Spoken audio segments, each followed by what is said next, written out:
దేవునికి స్తోత్రం. హల్లెలూయా. పరిశుద్ధ గ్రంథము నుండి హెబ్రీయులకు రాసిన పత్రిక 2వ అధ్యాయము 18వ వచనం. తాను శోధింపబడి శ్రమ పొందెను గనుక శోధింపబడిన వారికి సహాయము చేయగలవాడై ఉన్నాడు. నా ప్రియ సహోదర సహోదరి, శోధనలు ఎదురయ్యేది మనలను కృంగదీయడానికి కాదు గాని ఆధ్యాత్మికంగా ఉన్నత స్థాయికి తీసుకుని వెళ్ళడానికి అని మర్చిపోకూడదు. శోధనలు, పరీక్షలు మన ఆత్మీయ స్థితిని బలపరీక్ష చేస్తూ ఉంటాయి. శోధనలు జయించాలంటే శోధకునితో యుద్ధం చేయాలి. శోధనపై పోరాటంలో విజయం పొందాలంటే ప్రార్థన అనే ఆయుధం కావాలి.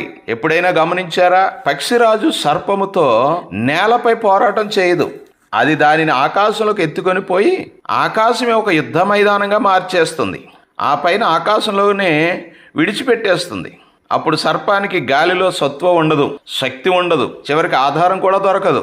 భూమిపైన ఉన్నట్లుగా తెలివిగా బలంగా ఉండక నిస్సహాయమైన స్థితిలో పనికి మాలినదిగా మారిపోతుంది. ప్రియ దేవుని బిడ్డ, ప్రార్థన ద్వారా మీ పోరాటాన్ని ఆధ్యాత్మిక స్థితికి తీసుకువెళ్ళండి.